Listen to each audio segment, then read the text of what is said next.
പ്രിയമുള്ളവരെ, നമ്മൾ സൂര്യൻ മുതൽ എല്ലാ ഗ്രഹങ്ങളെയും കുറിച്ച് പറഞ്ഞ് രാഹു, കേതു എല്ലാം അവസാനിച്ചു.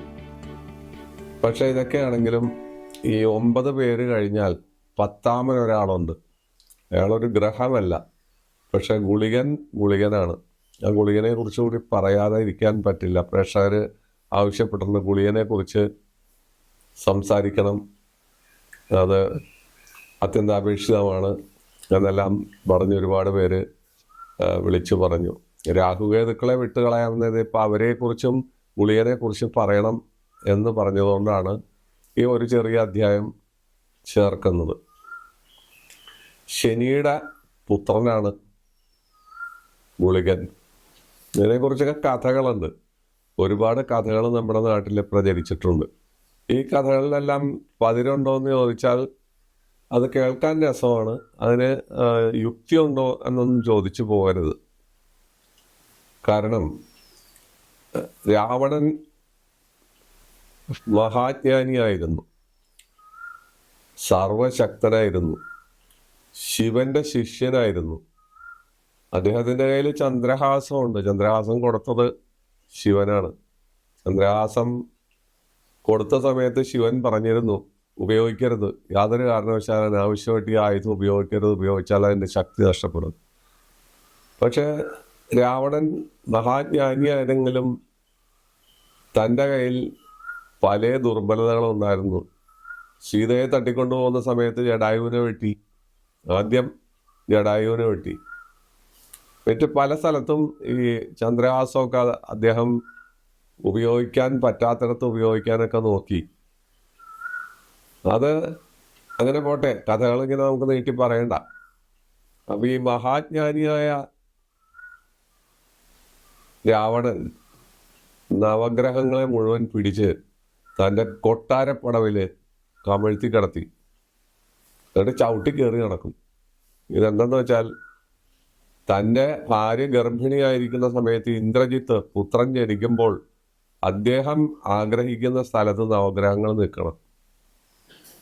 ഓരോരുത്തരും ഓരോ സ്ഥലത്ത് അദ്ദേഹം പറയുന്നിടത്ത് നിൽക്കണം.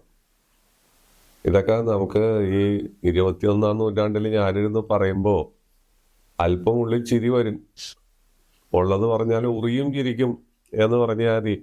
ഇത് കഥയാണ്, പുരാവൃത്തമാണ്. അപ്പോൾ അതുകൊണ്ട് കൂടുതൽ ചിരിച്ചു പോകരുത്. അങ്ങനെ കമഴ്ത്തി കിടത്തി ചവിട്ടി കയറിയൊക്കെ പോണ സമയത്ത് ശനി കമിഴ്ന്നാ കിടക്കുന്നത്. ശനി ഒരു പണി ചെയ്തു. ശരീരത്തിൽ നിന്ന് ചെളി ഉരുട്ടി ഒരു ഗുളിക രൂപത്തിൽ ദുസ്ഥാനത്തേക്ക് വലിച്ചെറിഞ്ഞു. അതാണ് ഗുളികൻ. അതാണ് ഗുളികൻ്റെ ജന്മകഥ. ഇതൊക്കെ യുക്തി ഉണ്ടോ എന്ന് ചോദിച്ചാൽ യുക്തി ഇല്ല.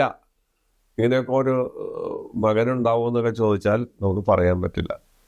രാവണനത് കണ്ട് ഈ ഗുളികനെ പിടിച്ച് തല കീഴായി കെട്ടിത്തൂക്കി തൻ്റെ കൊട്ടാര മുറ്റത്ത് അങ്ങോട്ടും ഇങ്ങോട്ടും പോകുമ്പോൾ നല്ലവണ്ണം മർദ്ദിക്കുകയും അപമാനിക്കുകയൊക്കെ ചെയ്തു. നാരദൻ ഒരു ദിവസം അവിടെ എത്തി. നാരദൻ പറഞ്ഞു, ഇത് ശരിയല്ല, ഒരാളെ തല കീഴായി കെട്ടിത്തൂക്കി തല്ലുക എന്നൊക്കെ പറഞ്ഞാൽ പോലീസുകാർക്ക് പറ്റൂ, നമുക്ക് പറ്റുന്ന കാര്യമല്ല. അതുകൊണ്ട് ഇങ്ങനെ ചെയ്യാൻ പാടില്ല. അയാളെ എടുത്ത് മറ്റുള്ളവരെ കിടത്തിക്കണേ, അത് കമത്തിയോ മലത്തിയോ ഒക്കെ കിടത്തിക്കോളൂ,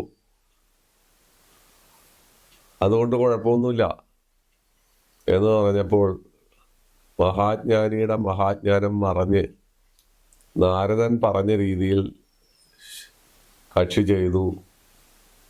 അവിടെ നിന്ന് പിടിച്ച് എണീപ്പിച്ച് നിർത്തിയപ്പോൾ തന്നെ രാവണനിലേക്ക് ഗുളികൻ്റെ ദൃഷ്ടി പാഞ്ഞു. ആ ദൃഷ്ടിയാണ് രാവണൻ്റെ പരാജയത്തിന് കാരണം എന്നൊരു കഥ പറയുന്നുണ്ട്. ഈ കഥ നിങ്ങൾ വിശ്വസിച്ചാലും ഇല്ലെങ്കിലും കഥയാണ്, എനിക്ക് പറയാതിരിക്കാൻ പറ്റില്ല. കാരണം ഗുളികനെ കുറിച്ച് പറയുമ്പോൾ ഈ കഥ പറയാതിരിക്കാൻ നിവൃത്തിയില്ല. അപ്പം രാവണൻ്റെ പരാജയത്തിന് കാരണം ഗുളികനാണത്രേ. അപ്പം ശനിയുടെ പുത്രനാണ്, അച്ഛനെ ദ്രോഹിച്ചു, തന്നെ ദ്രോഹിച്ചു, അതിന് പ്രതികാരം ചെയ്തതാണ് എന്ന് വ്യക്തം. അപ്പോൾ ഗുളികന് വേറൊരു കാര്യമുണ്ട്.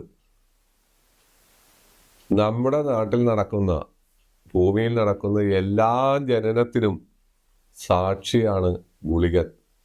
ഗുളിക ബന്ധം ഇല്ലാത്ത ഒരു ജനനവുമില്ല. ലഗ്നത്തിനും മറ്റും സംശയം വരുമ്പോൾ പണ്ടത്തെ ജ്യോത്സ്യന്മാർ ഗുളികന്റെ നില നോക്കിയിട്ടാണ് ലഗ്നം നിർണയിച്ചിരുന്നത് എന്ന് പുസ്തകങ്ങളിൽ കാണുന്നുണ്ട്. അതിൻ്റെ വിവരങ്ങളൊന്നും ഞാൻ പറയുന്നില്ല, ഭാരിച്ച കാര്യങ്ങളാണ്. ഗുളികൻ രാത്രിയും പകലും ഉദിക്കും.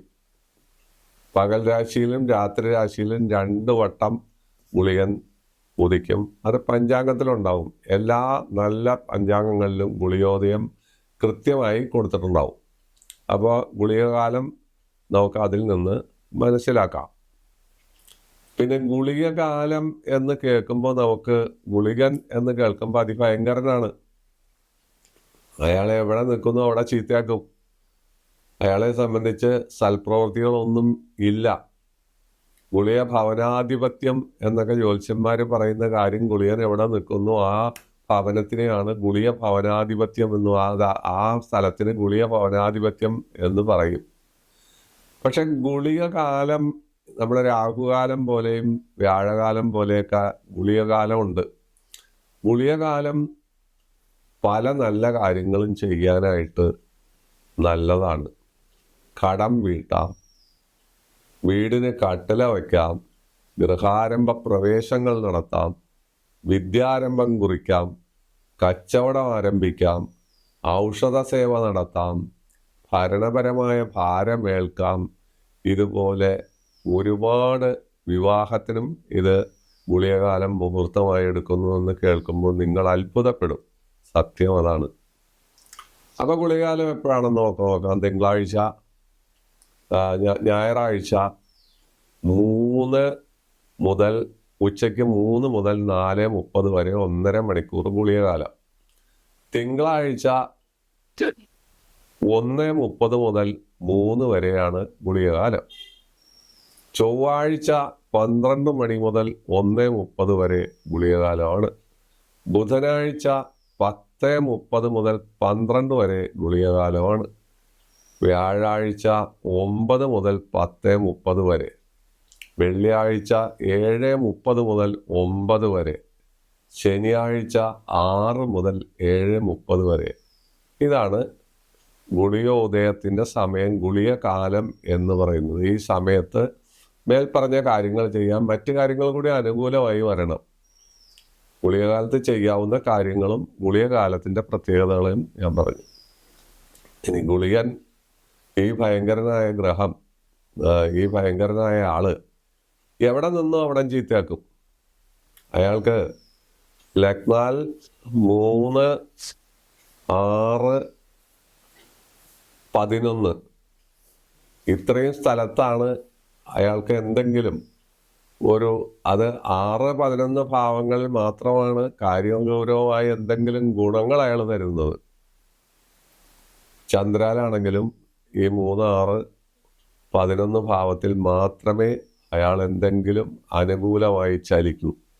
അല്ലാത്ത രീതിയിലാണെങ്കിൽ ഒരു പാത്രത്തിൽ ശുദ്ധമായ വെള്ളത്തിൽ അല്പം മഷി കലർത്തിയാൽ എങ്ങനെ ഉണ്ടാകുമോ അതേപോലെയാണ് ഇയാളുടെ സമീപനങ്ങളും രീതികളും.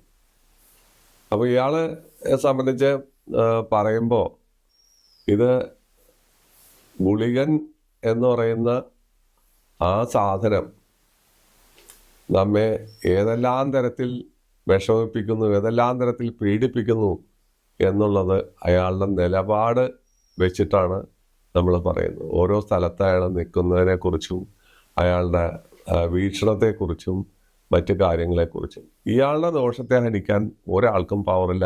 വ്യാഴത്തിന് മാത്രമേ അതിനുള്ള പവറുള്ളൂ. എന്നുവെച്ചാൽ ഇയാൾ ദോഷകാരകനാണ്. ആ ദോഷം വ്യാഴത്തിൻ്റെ ദൃഷ്ടിയിൽ ഭസ്മമായി പോകും. അതല്ലാത്ത ഒരു ഗ്രഹങ്ങളും ഗുളികനെ പിടിച്ചു കെട്ടാനോ ഗുളികൻ്റെ ദോഷങ്ങൾ ഹനിക്കാനോ പ്രാപ്തരല്ല എന്നുള്ളതാണ് സത്യം. അപ്പോൾ ഗുളികന് മലിനത എന്ന് പറയുന്ന ഒരവസ്ഥയുണ്ട്. പ്രത്യേകിച്ച് സ്ത്രീ ജാതകത്തിൽ അഷ്ടമത്തിൽ ഗുളികൻ നിന്നാൽ അത് മലിനത, മലിനതയുടെ പ്രതീകമാണത്. അപ്പോൾ അത് രോഗങ്ങൾ, മറ്റ് പലതരത്തിലുള്ള കാര്യങ്ങൾ എല്ലാം ഇവനുണ്ടാക്കാറുണ്ട്. എല്ലാ കാര്യങ്ങൾക്കും തടസ്സങ്ങൾ ഉണ്ടാക്കാറുണ്ട്. പല സ്ഥലത്തും പല പ്രകാരത്തിൽ ഇവൻ ആക്ട് ചെയ്യാറുണ്ട്. ഇതെല്ലാം നമുക്കറിയാം. ഇതെല്ലാം ജ്യോത്സ്യന്മാർ പറയും. സാധാരണ മുഹൂർത്തത്തിൽ, മറ്റു കാര്യങ്ങളിൽ എല്ലാം ഈ പറയുന്ന രീതിയിലുള്ള കാര്യങ്ങളെല്ലാം നമ്മൾ പറഞ്ഞു കേട്ടിട്ടുണ്ട്, അത് മനസ്സിലാക്കിയിട്ടുണ്ട്. നമുക്ക് കൂടുതലായിട്ട് ഇതിനെക്കുറിച്ച് ഗവേഷണം നടത്തേണ്ടതില്ല. കാരണം ഈ സബ്ജക്റ്റ് നമുക്കിവിടെ പ്രസക്തിയില്ലാത്തൊരു സബ്ജക്റ്റാണ്. ഗുളികന് സ്വന്തം ക്ഷേത്രമില്ല. അയാൾക്ക് ആരാധനാമൂർത്തി, ഗുളികനെ എങ്ങനെ ആരാധിക്കുമെന്ന് ചോദിച്ചാൽ അയാൾക്ക് ഇപ്പം നമുക്ക് രാഹുവിനെയോ കേതുവിനെയോ ഒക്കെ പറയുമ്പോൾ അതിന് ഇന്ന ദൈവങ്ങളെ ആരാധിക്കാമെന്ന് പറയുന്ന രീതിയിൽ അങ്ങനെയൊന്നുമില്ല. അങ്ങനെയുള്ള കാര്യങ്ങളൊന്നും തന്നെ ഗുളികനെ സംബന്ധിച്ച് നമുക്ക് പറയാനില്ല. ഇയാൾ ഓരോ സ്ഥലത്ത് നിന്നാൽ എന്തായിരിക്കും സ്ഥിതി എന്ന് നമുക്ക് പറഞ്ഞു പോകാൻ മാത്രമേ നിവൃത്തിയുള്ളൂ. മേടൻ രാശിയിൽ നിന്നാൽ, ഗുളികൻ മേടൻ രാശിയിൽ നിന്നാൽ ചൊവ്വയുടെ ക്ഷേത്രമാണ്. അവിടെ നിന്നാൽ സദാചാരഹീനനും വാക്കുകൊണ്ട് മറ്റുള്ളവരെ വിഷമിപ്പിക്കുന്നവനും വളരെ അധികം ബുദ്ധിമുട്ടുകൾ മറ്റുള്ളവർക്ക് ഉണ്ടാക്കുന്നവനും സ്വയം ബുദ്ധിമുട്ടുകൾ അനുഭവിക്കുന്നതുമായ ഒരു വ്യക്തിയായി മാറാൻ സാധ്യതയുണ്ട്. മേടൻ രാശി ചൊവ്വയുടെ ക്ഷേത്രമാണ്. ഇടവൻ രാശി അത് ശുക്രന്റെ ക്ഷേത്രമാണ്. ഇടവൻ രാശിയിൽ ഗുളികൻ നിൽക്കുമ്പോൾ നീചബന്ധങ്ങൾ, നീച പുരുഷ ബന്ധം സ്ത്രീ കൈക്കൊള്ളുമ്പോൾ നീച സ്ത്രീ ബന്ധം പുരുഷൻ സ്ത്രീ കൈക്കൊള്ളുന്നു. സ്ത്രീയും പുരുഷനും ആണെങ്കിലും നീചബന്ധങ്ങളിൽ ഏർപ്പെടുക, രോഗങ്ങളുണ്ടാകുക, ഗുഹ്യരോഗങ്ങൾ, അതുപോലെ അവർക്ക് സ്വഭാവ വൈകല്യങ്ങൾ ഉണ്ടാവുക, വാക്പാരുഷ്യം ഉണ്ടാവുക, ഇങ്ങനെയൊക്കെയുള്ള കാര്യങ്ങൾ ശുക്രന്റെ ക്ഷേത്രത്തിൽ നിന്നാൽ ഉണ്ടാകും. സുഖഭോഗാസക്തിക്ക് വേണ്ടി അവർ ഏതറ്റം വരെയും പോകും. അപമാനങ്ങൾ ഉണ്ടാകും, ദുഷ്പ്രചരണങ്ങൾ ഉണ്ടാകും, അതെല്ലാം കേൾക്കേണ്ടി വരും. മിഥുനൻ രാശി ബുധന്റെ രാശിയാണ്. അവിടെ ഗുളികൻ ബുധന്റെ മിഥുനൻ രാശിയിൽ നിന്നാൽ മനോവ്യഥ, വിദ്യാതടസ്സം, കാര്യ ലാഭത്തിന് പ്രയാസം വരിക, സാമ്പത്തിക നഷ്ടം വരിക, തൊഴിൽപരമായ ഹീനത വരിക, ഇങ്ങനെയൊക്കെയുള്ള ഒരുപാട് കാര്യങ്ങൾ മിഥുനത്തിൽ ഗുളികൻ നിന്നാൽ കണ്ടുവരുന്നു. കർക്കിടകത്തിലാകട്ടെ ചന്ദ്രന്റെ ക്ഷേത്രമാണ്. മാതൃദുഃഖം, മാതാവ് മക്കളെ കൊണ്ട് ദുഃഖങ്ങൾ അനുഭവിക്കുക, മക്കൾ മാതാവിനെ കൊണ്ട് പീഡിപ്പിക്കപ്പെടുക, മാതൃദുഃഖം, കുടുംബ ദുരിതം, അതുപോലെ ധനവ്യയം, മാനസികമായ വൈകല്യങ്ങൾ, ക്രൂരത മുതലായ കാര്യങ്ങൾ അവിടെ വരുന്നു. കർക്കിടകം രാശിയിൽ കുറച്ചാണ് പറയുന്നത്. ഒരുപാട് വളരെയധികം കാര്യങ്ങളുണ്ട്, പക്ഷെ വളരെ കുറച്ച് കാര്യങ്ങളാണ് പറയുന്നത്. ചിങ്ങൻ രാശി സൂര്യന്റെ രാശിയാണ്. അവിടെ പിതാവും സന്താനങ്ങളും തമ്മിൽ ശത്രുത വരുന്നു, കലഹം വരുന്നു, സ്വത്ത് സംബന്ധമായ തർക്കം വരുന്നു, കേസ് വഴക്കുകൾ വരുന്നു, കോടതി, പോലീസ് സ്റ്റേഷൻ മുതലായ സ്ഥലങ്ങൾ കയറി ഇറങ്ങേണ്ടി വരുന്നു. ബന്ധങ്ങളെ മറന്ന് പലപ്പോഴും സംഘട്ടനത്തിൽ വരെ എത്തിച്ചേരുന്ന അവസ്ഥ അവിടെ വരുന്നു. പക്ഷെ ഒരു കാര്യം പ്രത്യേകം ഓർത്തിരിക്കണം, അവിടേക്ക് ആഴത്തിൻ്റെ ദൃഷ്ടി വന്നാൽ ഇതെല്ലാം ഭസ്മമായി പോകും, ഇതൊന്നും ഉണ്ടാവില്ല. അതാണ് എൻ്റെ ഏറ്റവും വലിയ പ്രത്യേകത, അത് ഓർത്തിരിക്കണം. ഈ പറയുന്ന കാര്യങ്ങൾ ജനറൽ ആയിട്ടാണ് പറയുന്നത്. കന്നിരാശിയിലേക്ക് പോകാം. കന്നിരാശി വരുമ്പോൾ അവിടെയും ദുഃഖം, മടി, അലസത, ഔദ്യോഗികമായ ദുരിതങ്ങൾ, പ്രയാസങ്ങൾ, ബന്ധനം, മുതലായ കാര്യങ്ങൾ വന്നു ചേരുകയാണ് കന്നി രാശിയിൽ വരുമ്പോൾ. തുലാം രാശിയിൽ വരുമ്പോൾ ഇവർ ചൂതുകളി, ചീട്ടുകളി, ചൂതുകളി എന്ന് വെച്ചാൽ റമ്മി കളി, ചീട്ടുകളി, ക്ലബ്ബുകളിൽ പോയി ചീട്ട് കളിക്കാം, അല്ലെങ്കിൽ എവിടെയെങ്കിലും ഒറ്റപ്പെട്ട സ്ഥലത്തിരുന്ന് ചീട്ട് കളിക്കാം, എങ്ങനെ വേണമെങ്കിലും ചീട്ട് കളിക്കാം. അതുപോലെ മദ്യാസക്തി, പുരുഷന് സ്ത്രീ വിഷയം, സ്ത്രീക്ക് പുരുഷ ബന്ധം, പരപുരുഷ ബന്ധം, ഇതുപോലെ ഒരുപാട് കാര്യങ്ങൾ കൊണ്ടുവരുന്നു. മാനസികമായി ഒരു ഉന്മീലനം അവിടെ ഉണ്ടാകില്ല. മാനസികമായിട്ട് അവർ വല്ലാത്തൊരവസ്ഥയിലായിരിക്കും, ദ്രോഹബുദ്ധികളായിരിക്കും. ഏത് രീതിയിലും മറ്റുള്ളവരെ പറ്റിക്കുകയോ തട്ടിക്കുകയോ ചെയ്ത് മുന്നോട്ട് പോകാം എന്നുള്ള രീതിയിലായിരിക്കും അവരുടെ സ്ഥിതി. വൃശ്ചികൻ രാശി, അത് ചൊവ്വയുടെ ക്ഷേത്രമാണ്. അവിടെയും കലഹം, വിഷവസ്തുക്കൾ കൈകാര്യം ചെയ്യുക, ക്രൂരപ്രവൃത്തികൾ ചെയ്യുക, jailer, police, warden, jail warden എന്ന് വേണ്ട ആരാച്ചാർ വരെ ഉള്ളതായ പ്രവൃത്തികളിൽ ഇവർ വന്നെത്താൻ സാധ്യതയുണ്ട്. അത്തരത്തിലുള്ള രീതിയിൽ ചില ക്രൂര പ്രവൃത്തികൾ. അതുപോലെ ഔഷധ വ്യാപാരം അവിടെ വരാം. ഔഷധം വിഷമാണ്. ആ ഔഷധ വ്യാപാരത്തിൽ സത്യസന്ധതയില്ലാതെ മറിമായങ്ങൾ ചെയ്യാം. ഇതെല്ലാം വൃശ്ചികത്തിലെ ഗുളിയൻ്റെ സ്വഭാവമാണ്. ധനുവിലെ ഗുളിയൻ ആള് ദുർബുദ്ധിയായിരിക്കുമെങ്കിലും തൻ്റേതായ ആ ദൗർബല്യങ്ങൾ ഒരു പരിധിവരെ തടഞ്ഞു നിർത്താൻ വ്യാഴത്തിന് സാധിക്കുന്നു.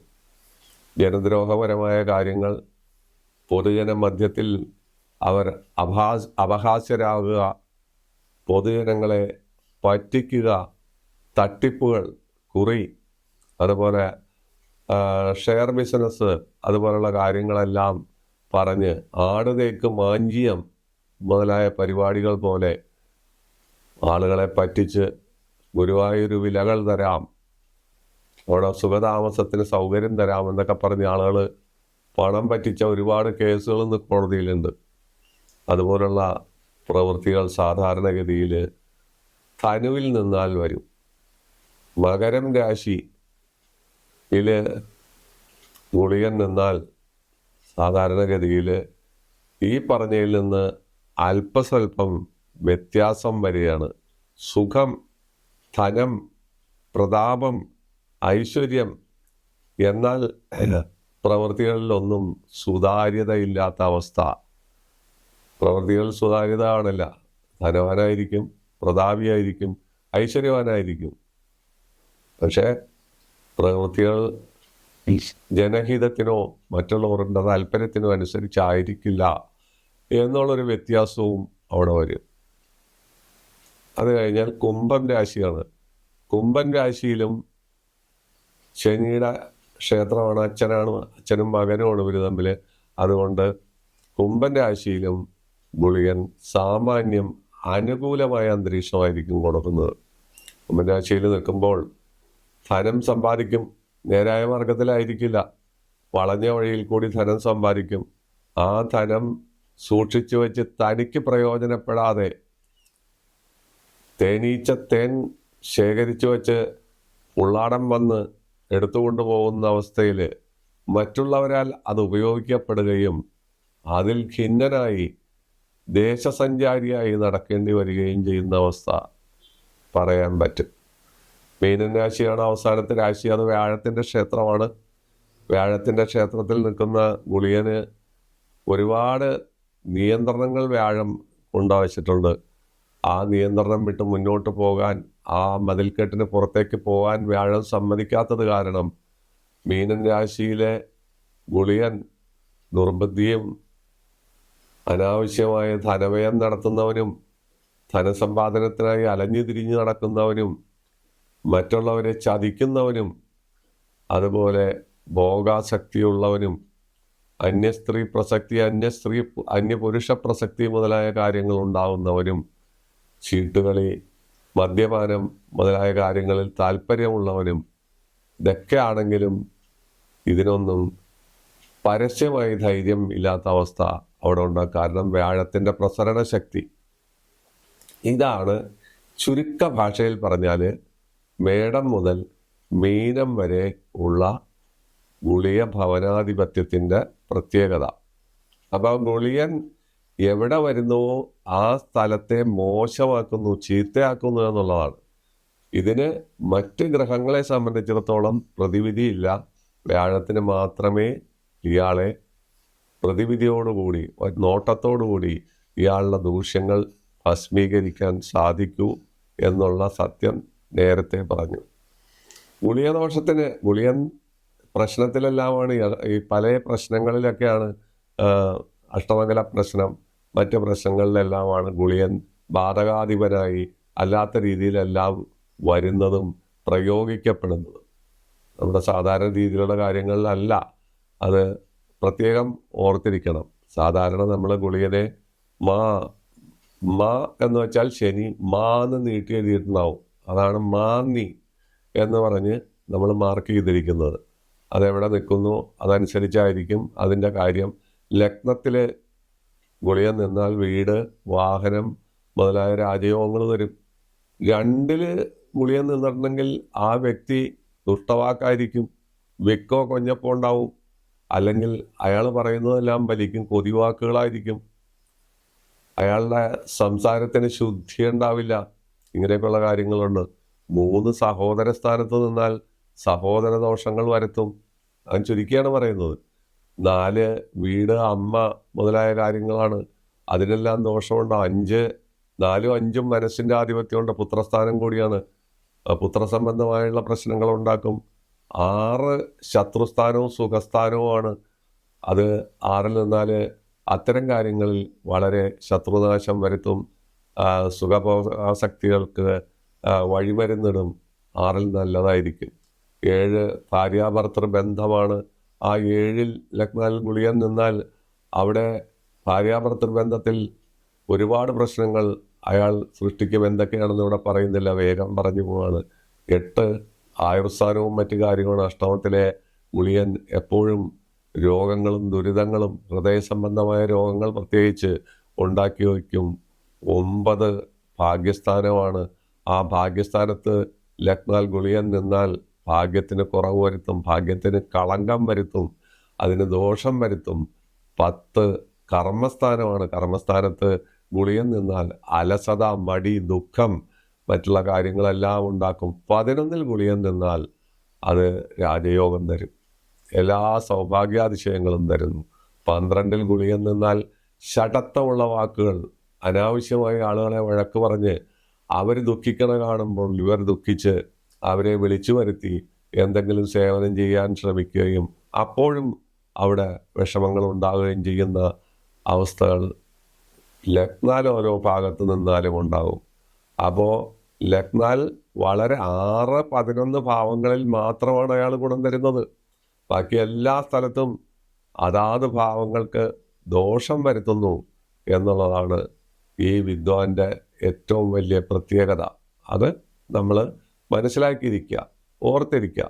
അല്ലാത്ത രീതിയിലുള്ള കാര്യങ്ങൾ നമ്മൾ ഓരോ രാശിയിൽ നിന്നുള്ള കാര്യങ്ങൾ പോലെ ലഗ്നാലുള്ള കാര്യങ്ങൾ കൂടി ഇവിടെ സ്പർശിച്ചിട്ടുണ്ട്. അപ്പോൾ ഇത്രയും കാര്യങ്ങൾ പറഞ്ഞാണ് നമ്മൾ ഗുളികനെ ഇവിടെ അവതരിപ്പിക്കുന്നത്. ഗുളികന് നല്ല വശമുണ്ട്. നേരത്തെ ഞാൻ പറഞ്ഞു ഗുളിക കാലം, ആ ഗുളിക കാലത്ത് ചെയ്യാൻ പറ്റുന്ന പ്രവൃത്തികളെല്ലാം ഫലിക്കും, അത് നല്ലതാണ്. അതെന്തൊക്കെയാണെന്ന് ഞാൻ നേരത്തെ സൂചിപ്പിച്ചു. അത് നമുക്ക് ആ കാര്യം ഉപയോഗിക്കാം. ഇനി ഗുളികൻ്റെ ദോഷം പരിഹരിക്കാൻ നമുക്ക് എന്ത് ചെയ്യാൻ പറ്റും? വ്യാഴപ്രീതി ഒരു തരത്തിലാവാം. അതിനേക്കാളുപരി ശിവപ്രീതി, ശിവക്ഷേത്രത്തിൽ ഗുളികദോഷത്തിന് നമുക്ക് ധാര, പിൻവിളക്ക്, മൃത്യുഞ്ജയ ഹോമം വരെയുള്ള കാര്യങ്ങളെല്ലാം ചെയ്യുന്നതിൽ തെറ്റില്ല. പിന്നെ ശനീശ്വരനെ നമുക്ക് പ്രാർത്ഥിക്കാം. മകനായ ഗുളികൻ്റെ ആ വിക്രിയകൾ അവസാനിപ്പിക്കാൻ പിതാവായ ശനീശ്വരന് ഒരു പരിധി വരെ സാധിക്കും. പക്ഷെ ഇതൊക്കെ ആണെങ്കിലും ഗുളികൻ വഴങ്ങില്ല, ഗുളികനെ പിടികിട്ടില്ല. വ്യാഴത്തിന് മാത്രമേ അയാളെ പിടിച്ചു നിർത്താനുള്ള കഴിവുള്ളൂ. ഗുളിക മന്ത്രം നമുക്ക് ഒരു 3 വട്ടമെങ്കിലും ജപിച്ചാൽ ഗുളിക ദോഷത്തിൽ നിന്ന് ഒരു പരിധി വരെ മോചനം നേടാം. വാക്പാരുഷ്യം വരുമ്പോഴും, വാക്കുകൊണ്ട് മറ്റുള്ളവരെ തല്ലുമ്പോഴും, നാക്കുകൊണ്ട് പോക്കറ്റടിക്കുമ്പോഴും, വിക്ക് കാണുമ്പോഴും, അതുപോലെ മറ്റുള്ളവരുമായിട്ട് 100 പേരുണ്ടെങ്കിൽ 101 പേരോട് ഈ യോജിക്കാത്ത സ്വഭാവം കാണുമ്പോഴും ഓർക്കുക, ഇവർക്ക് ഗുളിക ദോഷമുണ്ട്. ഇവരുടെ നാക്കത്ത് ഗുളികനാണ് ഇരിക്കുന്നത്. ചിലരെന്തെങ്കിലും വായു കൊണ്ടെടുത്ത് പറഞ്ഞാൽ അത് ഒത്തിരിക്കും. അപ്പോൾ മഴ പെയ്യുമെന്ന് പറഞ്ഞാൽ മഴ പെയ്യും. രാത്രി പകലാണെന്ന് പറഞ്ഞാൽ അങ്ങനെ ഇരിക്കും. മുയലിന് 10 ചെവിയുണ്ടെന്നൊക്കെ അവർ പറയും. കുതിരയ്ക്ക് കൊമ്പുണ്ടെന്ന് അവർ പറയും. അങ്ങനെ നാനാ പ്രകാരേണ ഗുളികനെ കുറിച്ച് നമ്മൾ പറഞ്ഞു കഴിഞ്ഞു. ഗുളികനെ സംബന്ധിച്ചിടത്തോളം വ്യവസ്ഥാപിതമായ ഒരു ദൈവമോ അല്ലെങ്കിൽ അങ്ങനെ ഒരു സങ്കല്പമോ ഇല്ല. എന്നാൽ അഷ്ടനാഗങ്ങളിൽ അനന്തൻ, വാസുകി, ദക്ഷകൻ, കാർക്കോടകൻ ആ കൂട്ടത്തിൽ ഇയാൾ പെടുകയും ചെയ്യും. അപ്പോൾ ഗുളികദോഷം ഇല്ലാതിരിക്കാൻ നമുക്ക് ഗുളികനെ വിനയപൂർവ്വം വിളിച്ച് പ്രാർത്ഥിക്കാം. വാക്പാരുഷ്യം ഇല്ലാതിരിക്കാനും ശടത്വം ഇല്ലാതിരിക്കാനും പ്രാർത്ഥിക്കാം. ഗുളിക മന്ത്രം നമുക്ക് ജപിക്കാം. മന്ദാത്മജം പ്രേത പിശാച പീഠ ദുർദേവദാനം അതിപന്ത്രനേത്രം ബാഹുദ്വയം ദക്ഷിണ പാണിപീഠോ അഭിഷ്ടസിദ്ധിം ഗുളികം നമാമി. ഈ മന്ത്രം ജപിക്കാം. ഈ എപ്പിസോഡ് ഇവിടെ അവസാനിക്കുകയാണ്. ഈ സീരിയലും ഇവിടെ അവസാനിക്കുകയാണ്. ഇനി അടുത്ത അധ്യായങ്ങളുമായി നമുക്ക് വീണ്ടും കണ്ടുമുട്ടാം. നന്ദി, നമസ്കാരം.